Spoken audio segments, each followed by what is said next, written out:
வணக்கம். இன்றைக்கு நம்ம டாக் வித் முத்தலுக்குள்ள விவாதிக்க இருக்கிற விஷயங்கள், திமுகவோட 75ஆம் ஆண்டு முடிந்து 76ஆம் ஆண்டு தொடக்கம். அது ஏற்கனவே தொடங்கிடுச்சு. அறிவு திருவிழான்னு சொல்லி திமுகவோட இளைஞரணி சார்பாக துணை முதல்வர் அவர்கள் இன்னைக்கு கொண்டாடி இருக்காரு. அதில் ஒரு புக்கு வெளியிட்டு முதல்வர் அவர்கள் பேசின மிகப்பெரிய ஒரு பரபரப்பு. அதைத் தொடர்ந்து தூய்மை பணியாளர்களுடைய போராட்டம் இன்றோடு 100 நாள் எட்டியிருக்கிறது. அவர்களுடைய கூக்குரல் யாருக்குமே கேட்கல. இது முதல்வர் அவர்கள் எதிர்க்கட்சியாக இருக்கும்போது பல்வேறு விஷயங்களை பேசியிருக்காரு. இதைத் தொடர்ந்து பல்வேறு ஊழல் குற்றச்சாட்டுகள் திமுகவோட உள்ளாட்சித்துறை பிரதிநிதிகளோட, அதாவது கவுன்சிலர்ஸ், அங்கே இருக்கிற மற்றவங்களோட பற்றி பல்வேறு குற்றச்சாட்டுகள். இதை பற்றி நீங்கள் விவாதிக்க இருக்கிறோம்.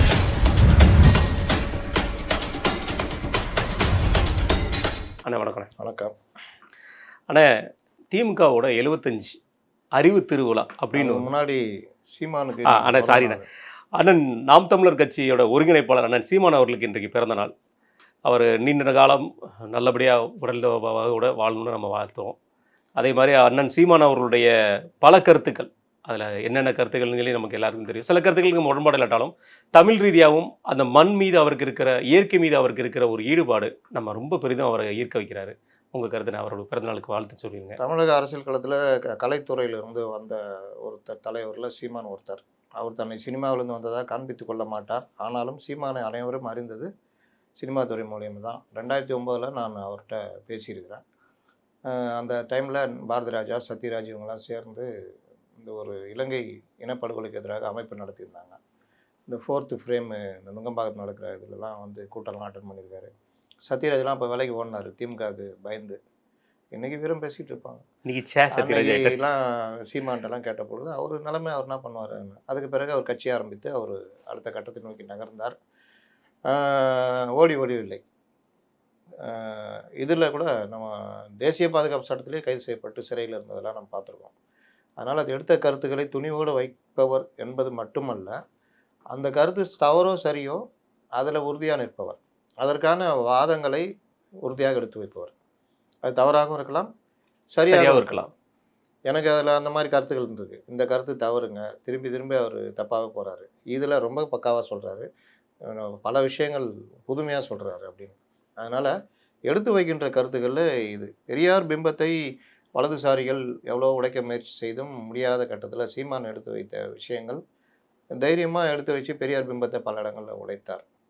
தமிழ் தேசியத்தில் அவர் கொண்டுள்ள விஷயங்கள், திராவிடத்திற்கு எதிரான விஷயங்களில் உண்மையிலேயே அவருடைய கருத்துக்கள் ஆழமானவை. எங்கே இருக்குது திராவிடம் சொல்லுங்கள் அப்படின்றதுக்கு சீமான் கூட வாதாடுறதுக்கு யாருமே தயாராக இல்லை. அதே நேரம் அவருடைய அரசியல் ரொம்ப உறுதியாக கொண்டுட்டு வராரு. ஆனால் ஒரு கட்சி திரும்ப வெறுமனே வாக்கு சதவீதம் வாங்கிட்டு ஒரு பிரச்சார இயக்கமாக இருக்கிறதுன்றது வந்து திராவிடர் கழகமே அப்படி இருக்க முடியாததுனால தான் அரசியலை நோக்கி நகர்ந்தார், வாக்கு அரசியல் நோக்கி. இவர் வாக்கு அரசியலை நடத்திக்கிட்டே இது பண்ணுறாரு. பண்ணும் பொழுதே என்ன நடக்குதுன்னா, அடுத்த கட்டத்துக்கான உறுப்பினர்கள் சேர்க்கை, உறுப்பினர்கள், சட்டமன்ற உறுப்பினர்கள், எம்பிக்கள் இதெல்லாம் வரணும்னா கொஞ்சம் சில யாரை வீழ்த்தணுன்றதுல இது பண்ணி சில பேரோட கூட்டணி வைக்கிறதுன்றதுல தன்னுடைய தனித்தன்மை கெடாமல் செய்யலாம். இடதுசாரிகள் அதை செய்தார்கள். ஒரு கட்டத்தில் இடதுசாரி தலைவர்கள் வலதுசாரியை தாண்டி மோசமாக போனதுனால தான் அவர்கள் வீழ்ச்சி. தவிர அவர்கள் சரியாக அவர்கள் பணியை செய்திருந்தால் இந்த இடதுசாரி இயக்கம் பெரிய இயக்கமாக இருக்கும்.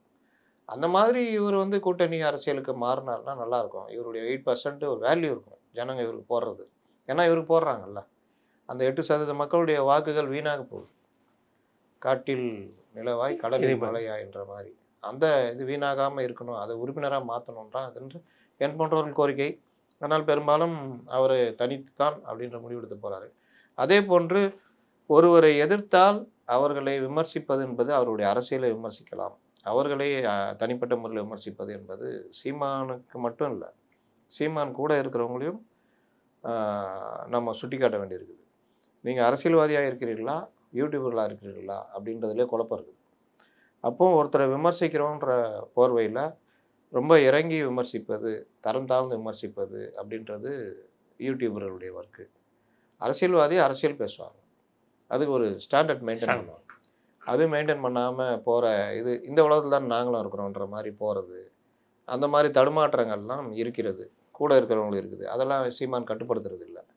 இப்போ அந்த மாதிரி விஷயங்கள் ஆனாலும் அவருடைய பயணம் போயிட்டு தான் இருக்குது. இந்த பொது தேர்தல் அவருக்கு ஒரு ஆசிட் டெஸ்ட். 4 முனை போட்டி.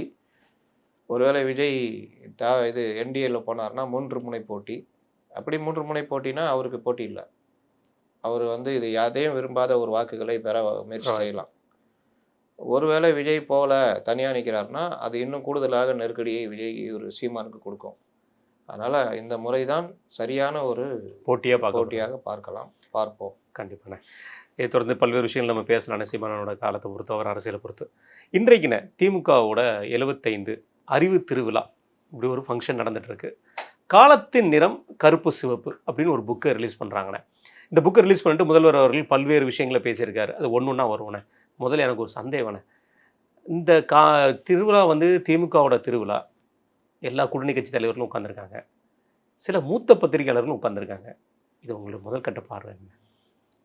ஒரு கட்சி ஆட்சி செய்யும் பொழுது அதற்கு ஆதரவான அவர்களே நம்மளை கூப்பிட்றாங்களா, நம்மளை மதிக்கிறாங்களான்ற மனசு இருக்குல்ல, இது அதற்கு உரிய மரியாதை கொடுக்கலாம். அதை நம்ம தப்பு சொல்ல முடியாது. இந்த மாதிரி விழாக்கள் கூப்பிட்றாங்க, போகலாம். ஆனால் நம்முடைய கருத்தில் நம்ம உறுதியாக இருக்கணும். ஆனால் இங்கே என்ன நடக்குதுன்னா, அவர்கள் உங்களை அழைப்பதற்கே உங்கள் கருத்தை வலுவில்லாமல் நீர்த்து போக செய்வதற்கு தான். மக்களுக்கு எதிரான கருத்துக்களை, மக்களுக்கு எதிரான அல்ல, மக்களுக்கு எதிரான பிரச்சனைகளை நீங்கள் பேசக்கூடாது என்பதற்காகத்தான் உங்களுக்கு வலைவிரிக்கப்படுகிறது. அது இது போன்ற விழாக்கள் கூப்பிடுவது, அந்த அவர்கள் ஆரம்பித்த அந்த இதழியல் இதுக்கு இது கொடுக்கறது, இந்த மாதிரிலாம். இன்னொன்று, தமிழகத்தில் இருக்கின்ற பத்திரிகையாளர்களில் பெரும்பாலும் நான் பார்க்குறது இந்த லாடம் கட்டிய குதிரைன்னுவாங்க. அந்த மாதிரி பாஜக எதிர்ப்புன்ற ஒரே மனநிலையில் அனைத்து பிரச்சனைகளையும் அணுகிறாங்க. அது எப்படி நியாயமாக இருக்கும்?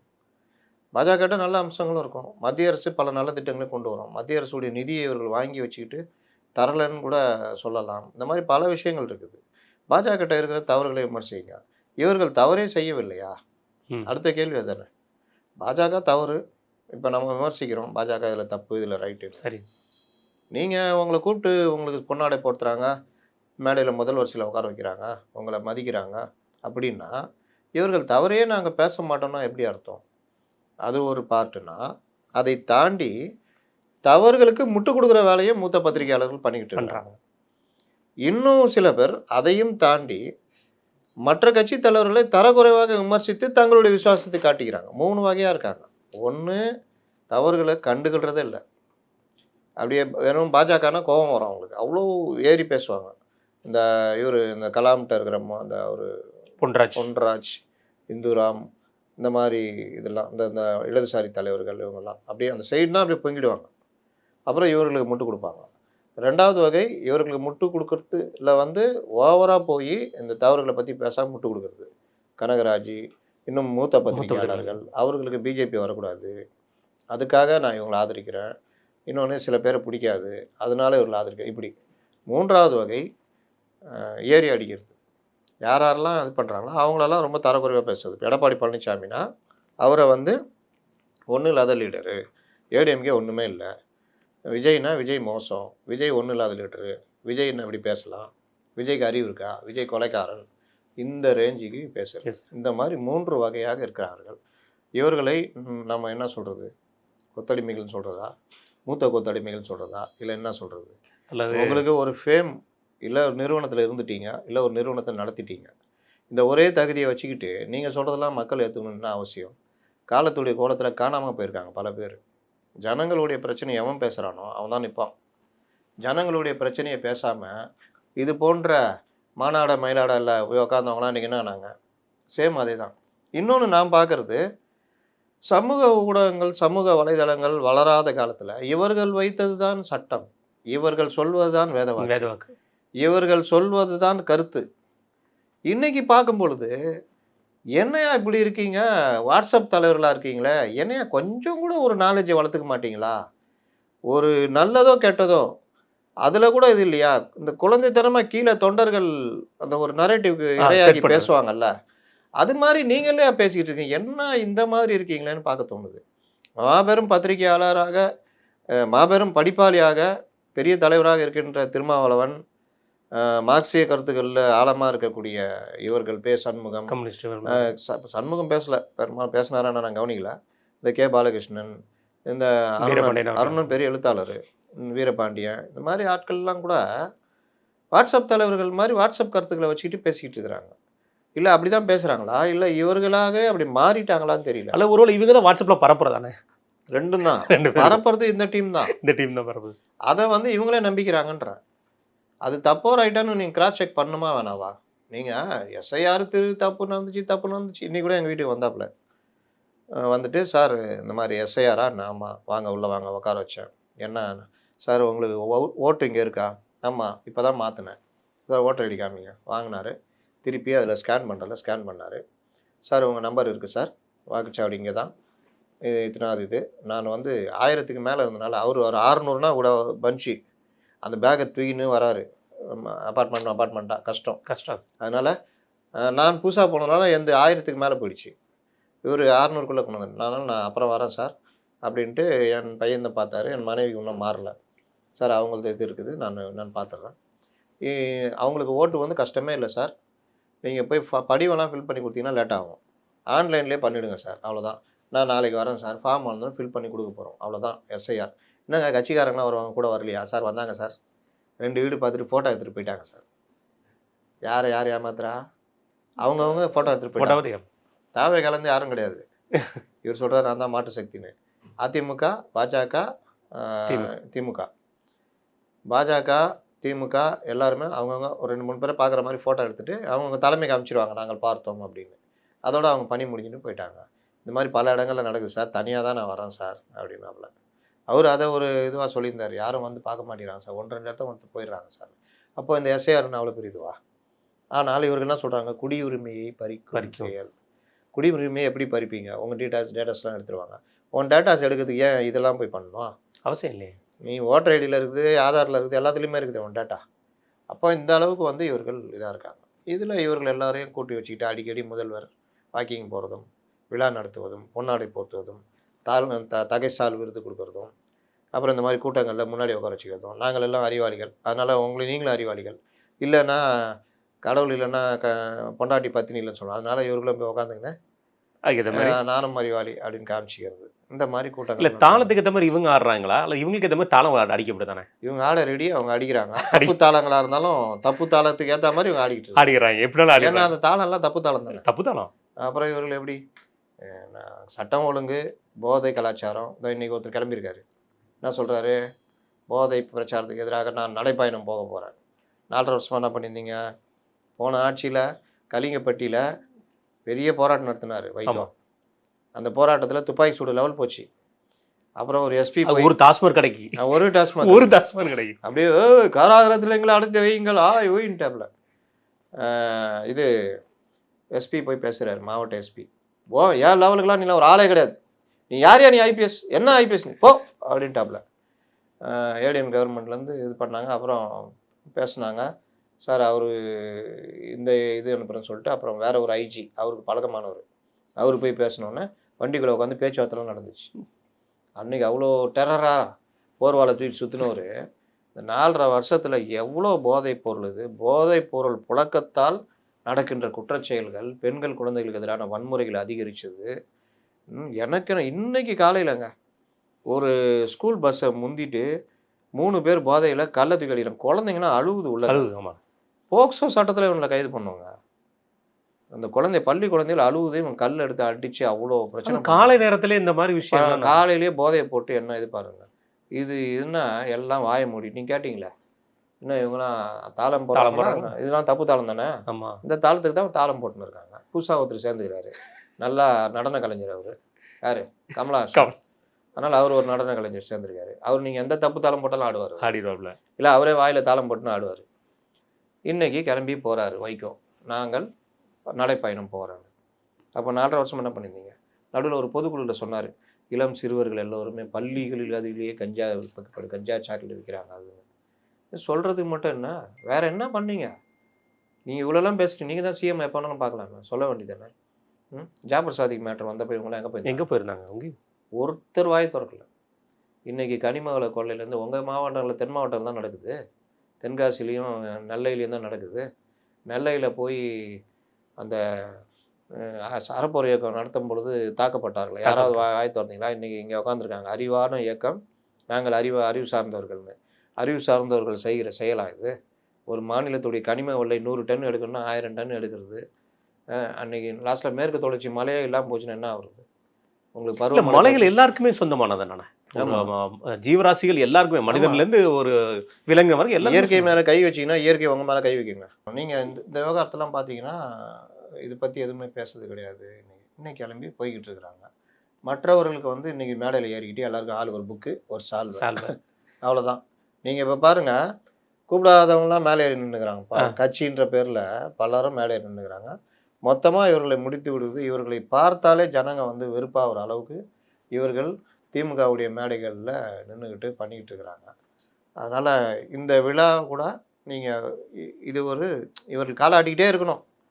அதுக்கான ஏற்பாடு தவிர வேற எதுவும் பெருசாக ஒன்றும் இல்லை. இல்லை, ரெண்டாவது இந்த திமுக 75ங்கிற திமுக ஆரம்பித்த காலங்கள் வந்து நம்ம பார்த்துருக்கோம். காங்கிரஸோட டாமினேஷன் இங்கே அதிகமாக இருந்த ஒரு காலம். முதல் மாநில கட்சி இந்தியாவிலே வந்து ஆட்சி பிடிச்சது ஒரு திமுக தான். திமுகவோட இந்த 75 வருஷ பாரம்பரியத்தில் ஆட்சிக்கு முன்னாடி வரைக்கும் இருந்த திமுக பலருக்கும் தெரிய வாய்ப்பு இருக்காது. அதை இன்னைக்கு முதல்வர்கள் கூட்டு ஒரு விஷயத்தை சுட்டி காமிக்கும்போது சொல்லியிருந்த ஒரு வார்த்தை வந்து, டீ கடையில் கூட ஒருத்தர் திராவிட மலர் படிச்சுட்டு இருப்பாங்க, 10 பேர் உட்காந்துருப்பாங்க. அதில் எல்லா புரட்சியும், ரஷ்ய புரட்சியிலேருந்து எல்லா புரட்சியும் கற்றுக்கிட்டது வந்து மக்கள்.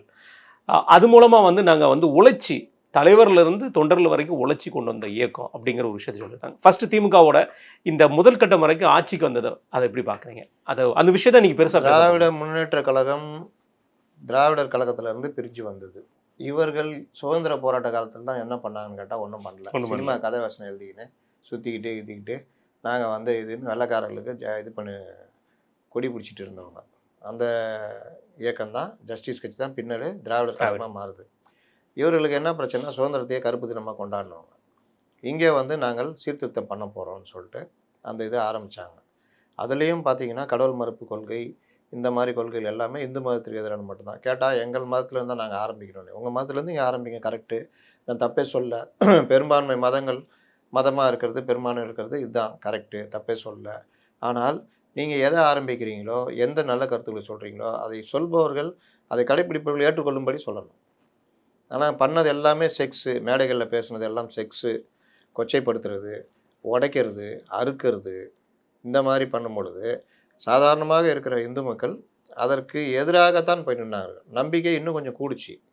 நீங்கள் நம்பிக்கையை மாற்றுகின்ற பகுத்தறிவு பிரச்சாரத்தில் ஈடுபட்டீங்கன்னா அது ரொம்ப ஒரு 10% இருக்கும். இந்த மூடப்பழக்கம், இந்த மந்திர தந்திரம்லாம் ஏமாத்துறாங்க, அதெல்லாம் வந்து மேஜிக்னு சொல்லிலாம் காமிப்பாங்க, எல்லாம் பண்ணுவாங்க. இல்லைண்ணா, அது ஒரு கட்டத்தில் தாலி வரைக்கும் போனது தவறு தானே? எப்படி நீங்கள் பிரச்சாரம் செய்கிறன்றதில் வந்து அந்த மூடநம்பிக்கை எதிரான பிரச்சாரன்ற அடிப்படையில் ரொம்ப மோசமாக தாலி அறுப்பு இந்த மாதிரிலாம் போடுது. தாலியை பற்றிய நம்பிக்கையை நீங்கள் மக்கள் மனதிலிருந்து நகர்த்தி விட்டால் அவனே தாலி வேணான்றுவோம். ஆனால் தாலியை நான் அறுப்பேன், எங்கள் வீட்டிலலாம் அறுப்போம்னு சொல்லிக்கிட்டு புரோகிதரை கூப்பிட்டு கல்யாணம் பண்ணுற வேலைலாம் பண்ணிட்டு தான் இருந்தீங்க. தாலின்றது இன்றைக்கி பொருளாதார ரீதியாக அதை தான் கம்யூனிஸ்டுகள்லாம் சொன்னாங்க, பொருளாதார விடுதலை தான் அனைத்துக்குமான விடுதலை. நீங்கள் சைனாவில் சர்ச்சுக்கும் அந்த இதுக்கும் வர்றது எண்ணிக்கை குறைஞ்சி போச்சு. ஆமாண்ணே. ஏன் குறைஞ்சதுன்னா அவர்களுக்கு தேவைகள் ஒன்றும் இல்லை. அப்போ கடவுளை அவன் நினைக்கல. நீங்கள் தேவை இருக்குது, பிரச்சனை இருக்குன்னா கடவுளை நம்புவான், ஜோசியத்தை நம்புவான். இந்த மாதம்லாம் பிரச்சனை, இவன் போகும்போதே ஜோசியத்தை போய் சொல்லுவான், எனக்கு எல்லாம் பிரச்சனை இருக்குது, என் பையன் இந்த மாதிரி பண்ணுறான் பொண்ணுன்னு. அதையே ஜோசியர் எடுத்து திருப்பி சொல்லுவாங்க, உனக்கு இந்த மாதிரி இருக்கா, உன் பிரச்சனை இருக்குதா. ஆனால் இது எல்லாம் வந்து இந்த மாதிரி ஓடிக்கிட்டு இருக்குது. 2 வருஷம் கழித்து உனக்கு சரியாகும்னு தள்ளி விட்ருவாப்புல. அப்போ இவன் அந்த 2 வருஷம் முயற்சி எடுக்க மாட்டான். இதுதான் எனக்கு காரணம், எது நடந்தாலும் இதுதான் காரணம், நல்லதை நினச்சே பார்க்க மாட்டான், கெட்டதையே நினைப்பான். அந்த கெட்டது காரணம் இந்த இதுதான். 2 வருஷம் பொறுத்து நல்லது நடக்கணும். எந்த காலத்துலையும் எதுவும் யாருக்கும் நல்லதும் கெட்டதும் நடந்துட்டு தான் இருக்கும். ஆனால் இவர்களாக அதை பொருத்தி கொள்வது. ஜோசியன்றது 50-50 தான். ராஜீவ்காந்தி தான் அடுத்த பிரதமர் அப்படின்னு இந்தியாவில் இருக்க முன்னணி ஜோசியர்கள் சொன்னாங்க 90களில். ஆனால் ராஜீவ்காந்தி 91ல் கொலை செய்யப்பட்டார். அப்போ என்ன ஆச்சு உங்கள் ஜோசியம்? அதனால் இது வந்து எண் கணிதமோ மற்ற விஷயங்களோ ஓரளவுக்கு நம்பலாம், ஓரளவுக்கு பொருந்தக்கூடியது. எல்லா விஷயத்துலையும் நீங்கள் வாழ்க்கையே அது பின்னாடி ஓடி இருந்தீங்கன்னா நீங்கள் சுயத்தை இழந்து விடுவீர்கள். அது ஒரு பக்கம் பார்த்தாலும்னே, இந்த நரசிம்மராவ் ஒருத்தர் வந்து பிரதமர் ஆனதுங்கிறது அது ஜோசியத்து மூலமாக செய்கிறதுங்கிறது ஒரு வகையில் சரிங்கிற மாதிரி தோணக்கூடியது. ஏன்னா அவர் பிரதமராக முன்னாடி ஐயா நான் வேண்டாம், ஐயா நான் வெளியே போகிறேன், வீட்டில் போய் ரெஸ்ட் எடுக்க போகிறேன்னு சொன்னவர் நாட்டோட பிரதமராக மாறினார். அது என்ன ஜோசியத்தில் சொன்னாங்களா? இன்னொன்று, அவர் பிரதமர் பதவி எப்படி தக்க வச்சார் தெரியுமா? 4 வருஷம் எம்பி கம்ப்ளீட் ஆனால் பென்ஷன் அறிவிச்சார். எவனோ ஆட்சியை வைப்பானா? அதனால அவர் எல்லா விஷயத்துலையும் சமரச போக்கு. நீங்கள் மசூதி இடிக்கிறதுலேருந்து எல்லா விஷயத்துலையும் சமரச போக்கு காங்கிரஸ் பண்ணுச்சு. பண்ணதுனால தான் மசூதி இடிக்கப்பட்டது. நீங்கள் என்ன அப்படியே யோக்கிய மாதிரி இவங்க பேசிட்டு இருக்கிறாங்க. டெல்லி கலவரத்தை யார் பண்ணா? 84. இந்திரா காந்தி கொலையை ஒட்டி சீக்கியர்களை படுகொலை செய்தது யாரு? பகத்னு ஒருத்தர் தானே. ஆமாம். அப்போ இந்த மாதிரி பல விஷயங்கள் வந்து காங்கிரஸ் இன்னும் இன்னைக்கு புனிதற்பட்ட மாதிரி சொல்கிறாங்க. அப்போது இந்த மாதிரி விவகாரங்களில் இவர்கள் பகுத்தறிவு இந்த மாதிரிலாம் பேசிக்கிட்டு எல்லாம் பண்ணியிருந்தாங்க. பெரியாருடைய பகுத்தறிவு சிந்தனைகள் இதெல்லாமே என்னன்னா ஓரளவுக்கு தமிழகத்துடைய ஒரு வடிவத்தை மாற்றுச்சு. மற்ற மாநிலங்களை கம்பேர் பண்ணும் பொழுது பெரியாருடைய பிரச்சாரம் பெரிய அளவில் ஒரு மாற்றத்தை கொண்டு வந்து அந்த இளைஞர்கள் பெரிதளவில் ஈர்க்கப்பட்டார்கள். திராவிட இயக்க கொள்கைகளால் ஈர்க்கப்பட்டார்கள். அப்பொழுது மொழிவாரி மாகாணங்கள் பிரிக்கப்படலை. அதனால் திராவிடம் என்ற சொல்லாடல் பொருந்துச்சு. பெரியாருடைய கொள்கைகள் ஈர்க்கப்பட்டது. அந்த ஈர்க்கப்பட்ட இளைஞர்கள் அவர்களுடைய அந்த ஒவ்வொரு கட்டமும் படிப்பு மற்ற விஷயங்கள் நம்ம அறிவை வளர்த்துக்கணுன்றதுல பெரிய அளவில் ஆதிக்கம் நடந்தது. இந்த நேரத்தில் தான் திராவிட முன்னேற்ற கழகத்தை சேர்ந்த இப்போதைய தலைவர்கள் அப்போது திகாவில் இருந்தவர்கள் என்ன பண்ணாங்கன்னா, அவர்கள் இப்படி இருந்தால் நம்ம வந்து இப்படியே போயிட வேண்டியதான், பெரியார் கூடியே வசூல் பண்ணிட்டு போக வேண்டியதான், நம்ம தேர்தல் அரசியல் இறங்கினா தான் ஆட்சி நம்ம கைக்கு வர முடிவு பண்ணுறாங்க. இந்த முடிவு பண்ணவங்களாம் பாருங்கள், இப்போ கலைஞரோ அண்ணாவோ இல்லை வீரமணியோ இல்லை மற்ற தலைவர்களையோ பார்த்தீங்கன்னா, நீங்கள் மற்ற தலைவர்கள் இப்போ கம்யூனிஸ்டுகளையோ காங்கிரஸ் தலைவர்களையோ பார்த்தீங்கன்னா, அவன் சுதந்திரத்துக்கு வெள்ளை அரசை எதிர்த்து அரசியலில் இறங்குறான். அவன் சொந்தங்களை இழக்கிறான், சேமிப்பை இழக்கிறான், நடுத்தருக்கு வர்றான். ஆனாலும் நாட்டு மக்கள் சுதந்திரம் கிடையாது அரசியல் வர்றான். காமராஜர் உட்பட எல்லாருமே. இவர் கம்யூனிஸ்டுகள் பார்த்தீங்கன்னா அவங்களும் இதை விட ரொம்ப இது பயங்கரமாக இது பண்ணுவாங்க. அவர்கள் இதோடு சேர்த்தே பெரியார் சொல்கிறார்ல, அந்த மாதிரி மூட பழக்கங்கள் அதுக்கு எதிராகவும் அவர்கள் போராடுகிறாங்க. 2 இது பண்ணுறாங்க. இவர்கள் எல்லாம் கணக்கு எழுத வந்தவர்கள். அண்ணா எப்படி போனார்? அங்கே போய் எழுத போனார். கலைஞர் சினிமாவில் கதை வசனம் எழுதிக்கிட்டு இங்கேயும் வந்து பெரியார்கிட்ட இருந்தார். அப்புறம் இது கூப்பிட்ட ராஜகுமாரி கதை வசனம் கேட்டோன்னா பெரியாரிடம் பர்மிஷன் வாங்கிட்டு போனேன். இவர்கள் அரசியல் வரல. நல்லா புரிஞ்சுங்க. அப்போது அரசியலுக்கு வந்திருக்கணும்னா வெள்ளைக்காரன் கவர்மெண்ட்டுக்கு எதிராக வந்திருக்கணும். ஆனால் இவர்களை உட்காந்துக்கிட்டு இந்த மாதிரி பண்ணிட்டு இருந்தாங்க. வீரமணி கணக்கு எழுத வந்தவர். இப்படி வந்தவர்கள் தான் இன்றைக்கி இவர்கள் மாபெரும் தலைவர்கள் மாதிரி தங்களை காமிச்சிக்கிறாங்க. அதற்கு பிறகு அண்ணா போன்றவர்கள் தனி இயக்கம் ஆரம்பித்த உடனே திராவிடம் நாடு, திராவிடம் அடைந்தால் திராவிட நாடு, இல்லாவிட்டால் சுடுகாடு, இந்த கொள்கையை வச்சுக்கிட்டு இவர்கள் அந்த டைமில் இதுதான் தேவை. ஏன்னா அதற்கு பிறகு 53 மொழிவாரி மாகாணங்கள் பிரிக்கப்படும் பொழுது இடதுசாரிகள் பெரும்பான்மையினர் பிரிகிறாங்க. இந்த சைடு திருவனந்தபுரம், இந்த கேரளாவுடைய பெரும்பகுதி திருவிதாங்கூர் சமஸ்தானம் இதெல்லாம் கேரளா பக்கம் போயிடுது. கம்யூனிஸ்டுகள் வெயிட்டு அங்கே போயிடுறாங்க. இந்த சைடு ஆந்திராவுடைய தெலுங்கானா மற்ற பகுதிகளெல்லாம் இந்த சைடு போகுது. அப்போ கம்யூனிஸ்டுகள் பெரும்பான்மையாக இருக்கிற தமிழ்நாடு சென்னை மாகாணம் அவருடைய ஆதிக்கத்திலேருந்து குறையுது. இது முஸ்லீம் லீக்குடைய இதுவும் குறையுது. இது ஒரு பார்ட்டு. இவர்கள் அப்போ தான் லைட்டாக உருவாக ஆரம்பிக்கிறாங்க. அப்போ அவர்களுக்கு என்ன பிரச்சனைனா, நம்ம என்ன பாதையை தேர்ந்தெடுப்பது, கட்சியை கொண்டு போகணும்னா இதே பெரியாரை வச்சுக்கிட்டு உருட்டினா நம்மளை உருட்டி தள்ளுவாங்க. அப்போ அதில் ஒரு சமரசம், ஒன்றே குலம் ஒரு இந்த சமரசம். இதற்கு பிறகு அடைந்தால் திராவிட நாடு, இல்லாவிட்டால் சுடுகாடு. சீன யுத்தம் வரும்பொழுது 62ல் எவன்லாம் பிரிவினை பேச பிடிச்சி உள்ள போடுவோன்ட்டாங்க. சொன்ன உடனே ஒரு பேக் அடித்து தனி நடை விட்டுட்டு இதுக்கு வராங்க.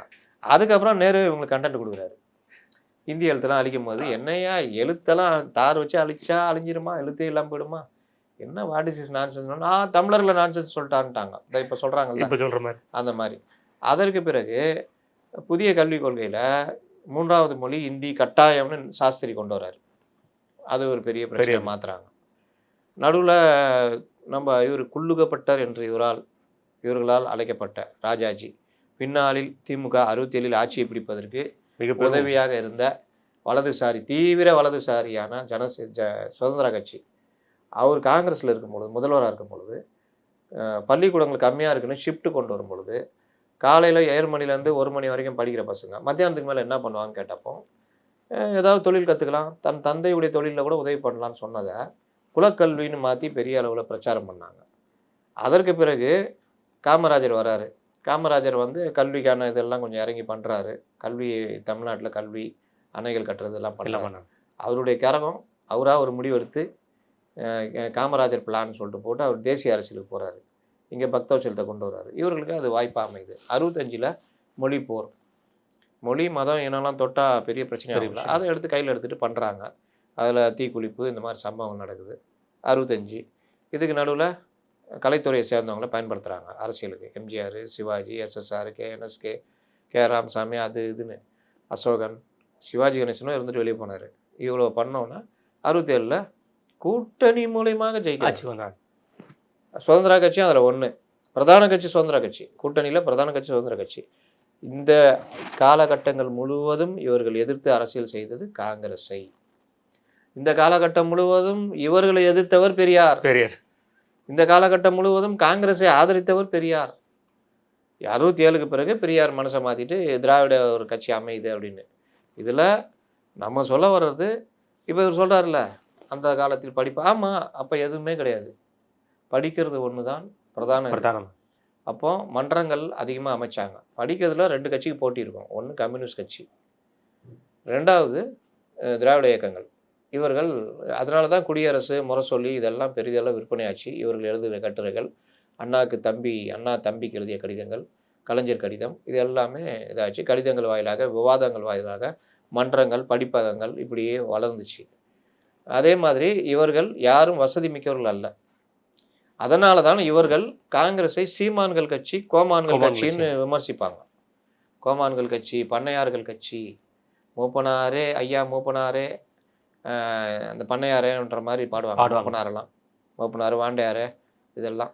கம்யூனிஸ்டுகளும் இதே மாதிரி நிலப்பரப்புத்துவத்துக்கு எதிரான போராட்டங்கள் அது இதுன்னு. இவர்கள் கம்யூனிஸ்டோட ஒரு வடிவம் மேலே போயிட்டு இவர்கள் தனியாக பண்ணுவாங்க. இப்போ எம்ஜிஆர் படத்தில் விவசாயி, கடவுள்னு முதலாளி, கண்டெடுத்த தொழிலாளின்னு இவர்கள் பாணியில். இது எல்லாமே சேர்ந்து கம்யூனிஸ்டுகளுடைய இடதுசாரி தத்துவங்களை கையில் எடுத்துக்கிட்டு, மொழி இனம்ன்றதையும் கையில் எடுத்துக்கிட்டு நம்ம பண்ணும்பொழுது, அண்ணா ப்ளஸ் எம்ஜிஆர் மற்றவர்கள்லாம் வரும்பொழுது, கலைஞருடைய பேச்செல்லாம் வரும்பொழுது திமுக பேர் இயக்கமாக வளர்ந்து வருது. அதற்கு பிரதானமாக அமையிறது இந்த கருத்தாளமிக்க பேச்சுகள். இதெல்லாம் அதெல்லாம் சரியா தப்பான்றதுல விவாதம். ஆனால் இது அவர்கள் பண்ணாங்க. இவர்கள் வீரம்லாம் முதல்ல எல்லாரும் நம்பினாங்க. வீரமிக்கவர்கள், கம்யூனிஸ்டுகள்லாம் பிச்சை எடுக்கணும் அந்த மாதிரிலாம்னு. வீரன்றது நீங்கள் நல்ல கண்ணு கேட்டால் தெரியும், சங்கரையாவை கேட்டால் தெரியும், பல தலைவர்களுக்கு தெரியும் எது வீரன்னு. எம் வெங்கட்ராமன் எம்பி, தோழர் எம்பி ஆர் வெங்கட்ராமன் இருந்தார்ல, அவரும் ஒரே பேட்ச்மேட்டுங்க, வழக்கறிஞர்கள். அந்த எம் வெங்கட்ராமன் பெரிய வழக்கறிஞர். அவர் இன்னைக்கு இருந்திருந்தால் வேறு லெவலில் இருந்திருப்பார்.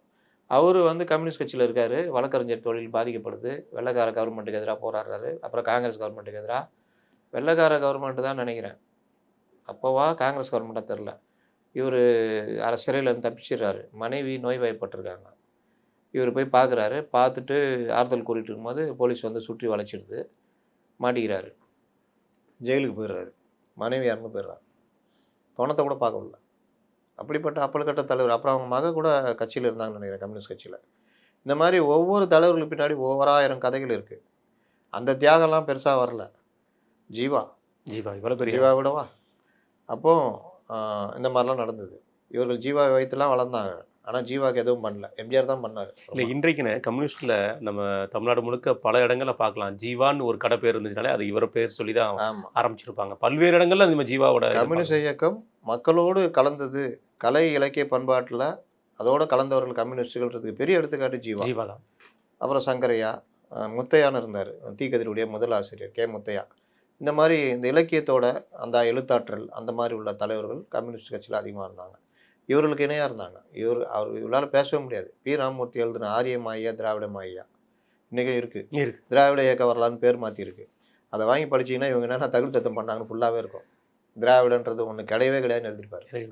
அந்த இவர்கள் என்னென்ன பண்ணாங்க, தென்னிந்தியர்கள் குறிப்பாக சுதந்திர போராட்ட காலத்தில் என்னென்ன பண்ணாங்க, காரல் மார்க்ஸ் தென்னிந்தியர்களை பற்றியும் வட இந்தியர்களை பற்றியும். நீங்கள் பிஸ்னஸ்ஸு இதெல்லாம் டாட்டா அவங்களாம் தேசிய இதாக ஆரம்பித்தாங்க. அப்புறம் போராட்டத்தில் பஞ்சாபியர்களை அடிச்சுக்க ஆளே கிடையாது. வடநாட்டுக்காரங்கள பீகாரி வேணும் பாணிப்புன்றாங்களா. இவர்லேருந்து பல சுதந்திர போராட்ட வீரர்கள், புரட்சியாளர்கள் பீகார் மண்டலம் தோன்றியிருக்காங்க, வங்க மண்டலம் தோன்றியிருக்காங்க, தென்னிந்தியாவிலேருந்து இருந்திருக்காங்க. அதான் வரலாறுலாம் மறைக்கப்பட்டிருக்கு. இங்கே யார் தென்னிந்தியாவில் யாருங்கன்னு கேளுங்க, கலைஞர், அண்ணா, இப்படி தான் இருக்கும். வஉசி வேறு மற்றவர்களை பற்றி பேசணுன்னா பாரதியார்லாம் பேசவே மாட்டாங்க. அப்போ இந்த மாதிரி ஏன் இந்த வரலாறுலாம் மறைக்கப்பட்டதுன்னா, இவர்களுடைய தியாகங்கள் 48 நாள் பாம்பு பள்ளி நடுவில் இருந்தது தான். 9 வருஷம் இருந்துக்கிறார் யார், நல்லகண்ணு, சங்கரையா, பல தலைவர்கள் இருந்திருக்காங்கன்னா, ஜீவாலேருந்து பல இருந்திருக்காங்கன்னா அது வராது. இல்ல ஜெயில அது கூட இல்லைன்னா அப்புறம் என்னன்னா அர்த்தம்? பாம்பு பலி இல்லாம இருக்கும், ஜெயில் பெருச்சாலிலேருந்து எல்லாம் வரும். நீங்க சூப்பர் டீலக்ஸ் ரூம் அப்பயே கொடுத்துருக்கணும். அதுதான். அப்போ அந்த மாதிரி விஷயங்கள் எல்லாமே இவர்கள் பெரிய தியாகங்களாக சித்தரிக்கப்பட்டு, அதனால தான் ஷோ வந்து அதிகமாக கிண்டல் பண்ணுது. ஆரம்பத்தில் இவர்கள் பேசிய வீரங்கள் மற்ற விஷயங்கள்லாம் இவர்கள் ஆட்சி பொறுப்பில் அமர்ந்த பிறகு இவர்கள் என்னென்னலாம் காங்கிரஸ் சொன்னாங்களோ அதெல்லாம் இவங்க பண்ணும் பொழுது மக்களுக்கு இவர்கள் மேல் வெறுப்பு வருது. இன்னொன்று, இவர்கள் வீரம் எங்கெங்கெல்லாம் அடிபடுது அப்படின்னு பார்க்கும் பொழுது இந்த இவர்கள் செய்த முறைகேடுகள் மற்ற விஷயங்களுக்காக மத்திய அரசோடு இணங்கி போகிற நிலைமை வருது. அப்போ வந்து பல விஷயங்களை மத்திய அரசுக்காக விட்டு கொடுக்குறாங்க. தமிழகத்தின் நலன் அதில் ஒன்று தான் காவிரி ஒப்பந்தம். 174 டிஎம்சி நமக்கு வரணும், ஆனால் 72 குறைக்கிறாங்க. 74 அந்த ஒப்பந்தத்தை ரெனியூவல் பண்ணுறது. அப்போ இவர் ஒத்து போகிறார் கச்சத்தீவு. இந்த மாதிரி பல விஷயங்களில் மாநில உரிமையில் விட்டு கொடுத்துட்டு மாநில சுயாட்சி மத்தியில் கூட்டாட்சின்னு புக்கு மட்டும் எழுதுனாங்க. ரெண்டாவது, வாரிசு குடும்ப அரசியல்னு ஆரம்பிக்கிறது இவர்கள் தான், இதுக்கு பிறகு தான். அது வந்து இன்னைக்கு வந்து ஸ்டாலின், உதயநிதி, இன்பநிதி வரைக்கும் வந்து நிற்கிது. இன்னைக்கு திமுகன்றது இந்த ஃபேமிலியை தாண்டி வெளியில் யாரையும் யோசிக்கவே முடியாது. கட்சியே இவர்களுக்குள்ளே தான் இருக்குது. யார் இருந்தாலும் இவர்களை மீறி சிந்திக்கிறவங்க கட்டப்படுவாங்க, ஓரம் கட்டப்படுவாங்க. ஆனானப்பட்ட நீ துரைமுருகனாகவே இருந்தாலும் உதயநிதி வந்தால் எஞ்சி நிற்கணும். உதயநிதிக்கு அப்புறம் தான் நீங்கள் எல்லாம். நேற்று வந்து செந்தில் பாலாஜி கூட அப்பாயின்மெண்ட்டுன்னா அவருக்கு தான் அப்பாயின்மெண்ட்டு, துரைமுருகன் கிடையாது. அதுக்காக துரைமுருகன் தியாகிலாம் நான் சொல்ல மாட்டேன். அவரு இவங்களை வச்சுக்கிட்டு இவர்களையே அவர் பதம் பார்த்து உல்டா பண்ணவர் பதம் பார்த்தவர். அதனால் இப்போ சீமான்கள் கட்சி கோமான்கள் கட்சி என்று சொல்லி வந்தோம், பசை காய்ச்சினும் எல்லாம் உண்மை. நான் 84 திமுகவில் இளைஞரணி பொருளாளராக எங்கள் பகுதியில் கூட்டம் போட்ட பொழுது அந்த காலத்திலலாம் நான் பார்த்துருக்கேன். நாங்களும் அதை அனுபவித்தோம். அன்னைக்கு நாங்கள் காசுப்பு அழைத்து இடி மின்னல் மலையில் ஒருத்தர் அவர் அழைச்சி கூட்டம் போடும் பொழுது அவருக்கு 400 ரூபா, வீராசாமின்னு எழும்பூரில் இருந்தார், அவருக்கு 100 ரூபா ப்ளஸ் கூட்ட செலவுகள். இது எல்லாத்துக்கும் நாங்கள் எங்கள் கை காசு கொஞ்சம் வெளியில் டொனேஷனு ப்ளஸ்ஸு அந்த கூட்டத்திலேயே நான் அறிவிப்போம், துண்டேந்தி வருவார்கள் நமது தோழர்கள். அப்போல்லாம் தோழர்கள் தான், நம்ம தோழர்கள் துண்டேந்தி வருவார்கள். துண்டேந்தினா அவன் காசு போடுவான், கூட்டம் நடக்கும், ஜனங்க உட்காந்து கேட்கும். ஒரு இதெல்லாம் போய் வாங்க இங்கெல்லாம் கூப்பிட்றதுலாம் கிடையாது. ஒரு 50-100 பேர் பெரிய பேச்சாளர் வந்தால் இன்னும் ஜாஸ்தி ஜனங்க வரும். கூட்டங்கள் அடிக்கடி போட்டுக்கிட்டே இருக்கும். அப்போ இந்த மாதிரி கூட்டங்களுக்கெல்லாம் நிதி வசூல்லாம் இப்படி தான். இப்போது நீ எல்லாமே வட்டம் பகுதி மாவட்டம் பார்த்துக்கோ, மாவட்டம் அதுக்கேற்ற மாதிரி சம்பாரிச்சிக்கும். இல்லை 2006 2011 காலகட்டங்களில் கூட கலைஞர் அவர்கள் ஒவ்வொரு மாவட்டத்துக்கும் போய் இவ்வளவு தூரம் நிதி வாங்கியிருக்கேன், இந்த மாவட்ட செயலர்கள் நிதி கொடுத்துருக்காருன்னு சொல்லி பப்ளிக்காவே ஒரு கூட்டம் போட்டு நிதி கலைப்பண்ணு பார்த்துட்டு இருக்கோம். நிதி பார்க்குறோம். ஆனால் 2016க்கு அப்புறம் அந்த விஷயத்தை நம்ம பார்க்கவே முடியல. எந்த கட்சியிலையும் பார்க்கல. அது பார்த்தீங்களா? அதுதான் தெரியுது. கட்சி கூட தேர்தல் நிதி வசூல் பண்ணுறது இப்போ பார்த்தா அதுவும் மாதிரி அருகி போயிடுச்சு. ஏன்னா இவரே குத்துறாங்களா 10,000 10 கோடி 15 கோடின்னு. என்ன பிரச்சனைனா இது ஒரு பக்கம். மாவட்ட செயலாளர் கூட நல்ல கார் இருக்காது, பகுதி செயலாளர் பெரும்பாலும் பைக்கில் தான் சுற்றுவாங்க. எனக்கு தெரிஞ்சு பல பகுதி செயலாளர்கள் ஆர்டி சீதாபதி சென்னையுடைய மாவட்ட செயலாளர், அதுக்கப்புறம் தான் டிஆர் பால் மாற்றவங்களாம். அவர் ஒரு எலிகண்ட் ஃபியட் வச்சுருந்தார், லைட் ப்ளூ எலிகண்ட் ஃபியட் வச்சு சுற்றிட்டு இருப்பார். கலைஞருக்கு அம்பாசிடர் காரு இந்த மாதிரி தான் பெரிய அளவில் ஒரு டொயோட்டா ஒன்று வச்சுருந்தார். அது பெரிய சர்ச்சையெல்லாம் மாறிச்சு. அது ஒரு தொழிலதிபர் கொடுத்தது, என் கார் கிடையாதுன்ற மாதிரிலாம் போச்சு. வெளியூரில் காரில் தான் போவார் கலைஞர். நான் பார்த்துருக்கேன், பஸ்ஸில் வரும்போது எதிரில் கலைஞர் கார் தனியாக போவோம், கலைஞர் ஃப்ரண்ட்டில் உட்காந்து படிச்சுட்டு போவார். அந்த மாதிரி காலகட்டங்கள்லாம் உண்டு. 2728ன்னு ஒரு அம்பாசிடர் கார் ஒன்று இருந்தது. கலைஞர் வண்டினா நல்லா தெரியும். அது இங்கே கோழி கடைக்குதுலாம் வரும். அவருக்கு கோழி கடை கஜான்னு இப்போ ஒருத்தர் இருக்கார், இந்து முன்னணியில் மாநில தலைவர். அவர் அப்போ வட்ட செயலாளர் இருந்தார். அங்கேருந்தான் கலைஞர் வீட்டுக்கு கோழி எல்லாம் போவோம், அந்த காரில் தான் இது பண்ணுவாங்க. இதெல்லாம் நாங்கள் பார்த்தது. கலைஞர்லாம் ரொம்ப சாதாரணமாக பார்ப்போம், சாதாரணமாக வந்து பேச. கலைஞர் வராருன்னா அதுக்கு ஒரு பெரிய இது இருக்கும், என்ன பேச போகிறார், என்ன அடிக்க போகிறாருன்னு. அதற்கு அடுத்துனா வைகோ, அப்புறம் சிபி சிற்றரசு, துரைமுருகன், ரகுமான் கான் எங்கள் தொகுதி எம்எல்ஏ சேப்பாக்கம் நல்லா பேசுவார். அவர் இந்த மாதிரி ஒரு பெரிய சுப்பு வந்து கம்யூனிஸ்ட் கட்சி இயக்கத்துலேருந்து வந்தார், மறுபடியும் போய் காங்கிரஸாக இங்கே போனார், அப்புறம் இறந்து போனார். அவர் நல்லா பேசுவார். அது சொல்லுவாங்க, என்ன எம்ஜிஆர் தான் வெள்ளையா, எங்கள்கிட்ட இருக்கிறார் பார் சுப்பு இருக்காருவாங்க. உமாநாத்தை சொல்லுவாங்க, என்ன வெள்ளை தெரியுமா அப்படின்னு. இது எல்லாம் ஒரு காலகட்டங்க. அந்த அளவுக்கு யாரும் வசதி கிடையாது. கட்சிக்காரங்க வசூல் பண்ணி தான் கூட்டம் போடுவாங்க, நிதி கொடுப்பாங்க. அதற்கு பிறகு 96க்கு பிறகு இவர்கள் மத்தியில் ஆட்சி பொறுப்பாகணும் வந்தது தான் இவர்களுடைய எல்லாமே தலைகீழ மாறுது. அரசு கார்ப்பரேட் மயமாவது. சீமான்கள் கோமான்கள் என்று யாரை இவர்கள் விமர்சித்தார்களோ அவர்களுடன் கூட்டணி வைத்தார்கள். இவர்கள் சீமான்கள் கோமான்கள் தாண்டி இன்னைக்கு கார்ப்பரேட் கட்சியாக மாறிவிட்டார்கள். இன்னைக்கு எல்லாமே கார்ப்பரேட் மயம். அதனால தான் ஸ்டாலின் ஓடி ஒளிந்தார் அப்படின்னு சொன்னப்போ 2 நாள் சும்மா இருந்தாங்க. இவர்களுக்கு தெரியல. இன்னைக்கு இந்த மேடையில் நிற்கிறவன், கருப்பு சவு புத்தகம் எழுதுறவன், இவனுக்கெல்லாம் தெரியல என்ன நடந்துச்சு அன்னைக்குன்னு. எங்களை போன்றவர் போட்டோன்னா அதை எடுத்துக்கிட்டு இந்த செந்தில் போன்றவர்கள் சேம் அதை எடுத்து வேல் வீச்சு சுற்றிக்கிறாங்க. இப்போ இவர்களுக்கு இந்த வரலாறு என்னென்ன, இன்னும் சில பேர், நான் அன்னைக்கு பத்திரிகையாளராக இருந்தேன், அன்னைக்கு சரணடைந்தார், ரிமாண்ட் பண்ணாலாம் வளரிக்கிட்டு இருக்கிறாங்க. அவர் வந்ததே செட்டப் தான். அது வந்து சரணடைஞ்சார், அவர் ஜாமீன் உடனே கொடுத்துட்டாங்க. அதில் ஒருத்தர் எப்படி சொந்த ஜாமீன் கொடுக்க முடியும், நீதிபதி எப்படி சொந்த ஜாமீன் கொடுக்க முடியும்னு தெரியலனா போய் தெரிஞ்சுங்கடா. எல்லாத்தையுமே விளக்கிட்டு இருக்க முடியும். சொந்த ஜாமீன்னா அவரு கூட யாராவது ஒருத்தர் இது பண்ணி அவருக்கு ஜாமீன் கொடுத்துருவாங்க. அதான் சொந்த ஜாமீன்றது. இந்த அடிப்படை விஷயங்கள் கூட தெரியாமல் உட்காந்து கீழே கேள்வியெல்லாம் கேட்டுக்கிட்டு இதுன்னு. அப்போ இந்த கட்சி இன்னைக்கு இவர் சொல்லுகிற சீமான்கள் கோமான்கள் கட்சின்றதை தாண்டி கார்ப்பரேட் கட்சியாக வளர்ச்சி அடைந்ததும் கொண்ட கொள்கைகளை கைவிட்டு விட்டு சமரச போக்கில் மாறியதும் தான் இந்த 2000க்கு பிறகு திமுக அடைஞ்ச வளர்ச்சி. இன்னொன்று சொல்கிறேன், திமுக ஆரம்பத்தில் வரும்போது போராளிகளாக தான் இருந்தாங்க. ஏன்னா அவர்கள் எளியவர்களாக இருந்தாங்க.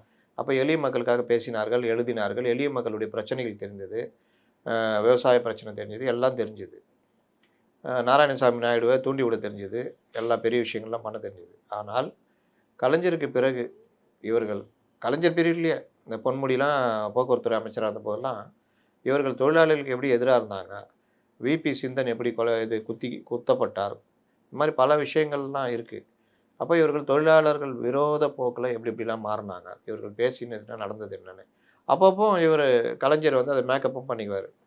திடீர்னு கம்யூனிஸ்டில் கூட்டு அரவணைச்சிக்குவார், அவர்களுக்கு அதிக சீட்டு கொடுப்பாரு. கலைஞர் ஓரளவுக்கு ஜனநாயகவாதி, அவர் லிபரலிஸ்டாக இருந்தார்.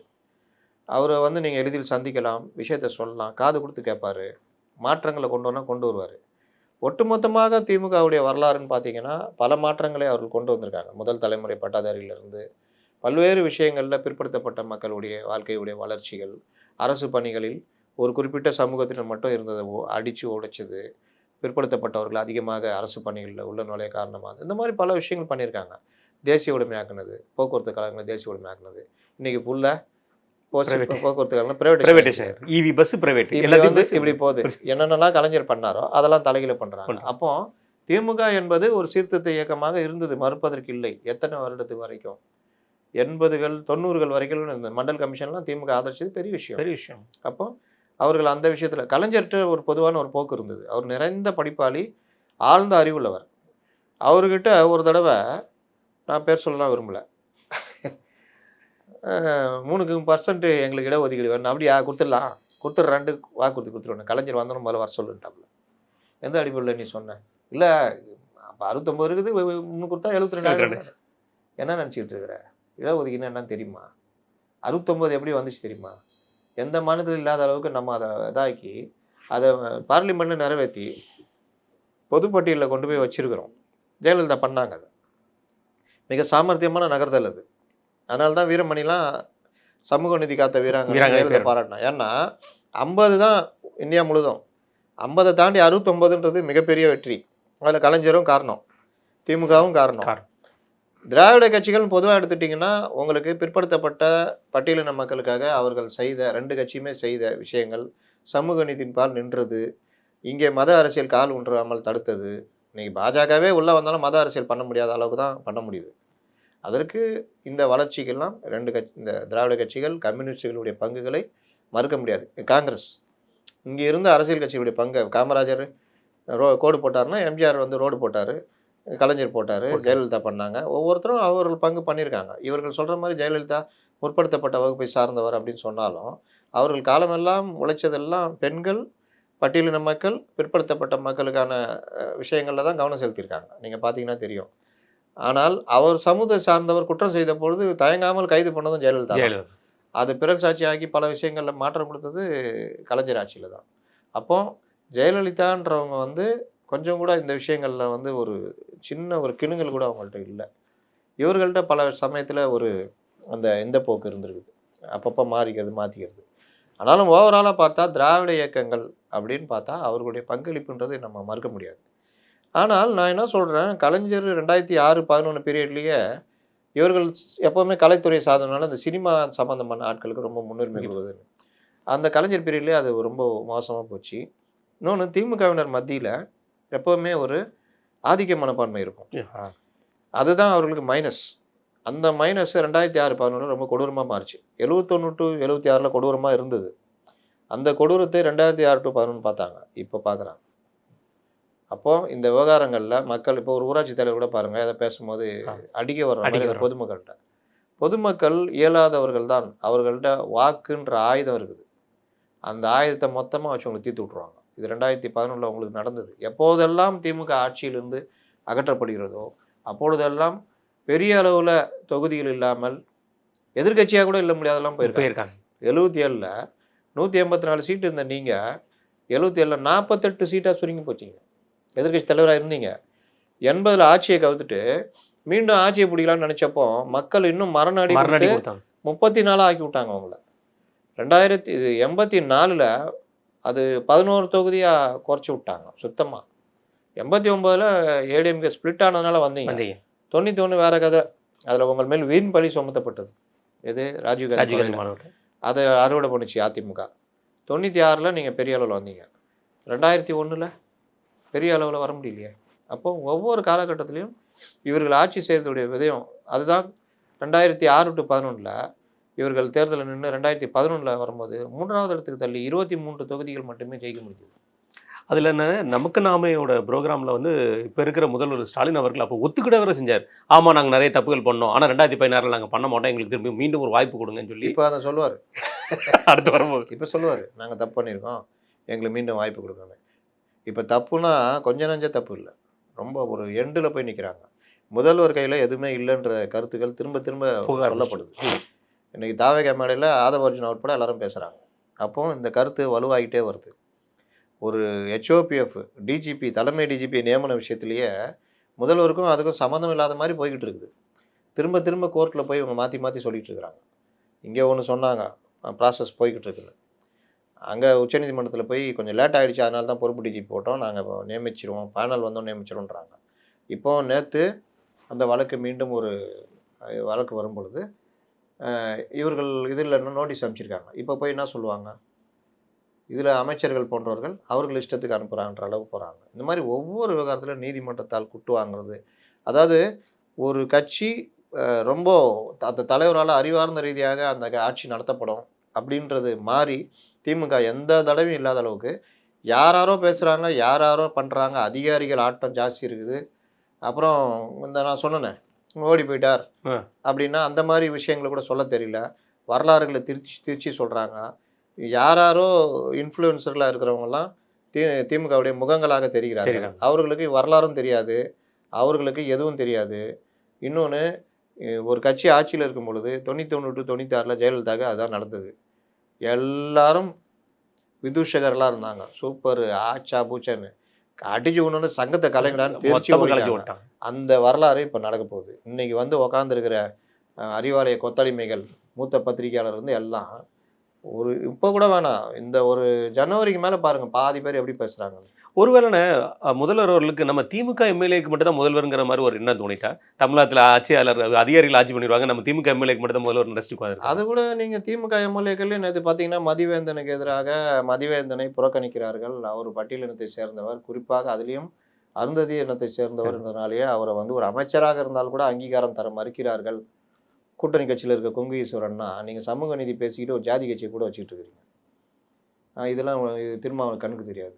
அப்போ இந்த மாதிரி நடத்துகிறவர்கள் அவர்கள் எந்த அளவுக்கு போகிறாங்க, இவரை இது பண்ணுற அளவுக்கு போகிறாங்க. இன்னொன்று, சமூக நீதி எல்லாம் பேசுகிறீங்க, ஆணவ கொலை சம்மந்தமாக உங்களுடைய பார்வை என்ன? ஒரு கமிஷன் மட்டும் போட்டு விட்டீங்க. உங்களுடைய கூட்டணி கட்சியான கொங்கு ஈஸ்வரன் பார்வை என்ன? இந்த மாதிரி பல விஷயங்களில் இவர்கள் ஏன்னா பிரச்சாரத்துக்கு போகும்போது கொங்கு மண்டலத்தில் விசிகாவோட கொடி இறக்குறாங்க, கொடி இல்லாமல் தான் பிரச்சாரத்துக்கே போகிற காலத்தை பார்க்குறோம். கேட்டால் எங்களுக்குள்ள கொள்கை மூலமாக கூட்டணியிலலாம் கொடியத்தை விட மாட்டேங்க.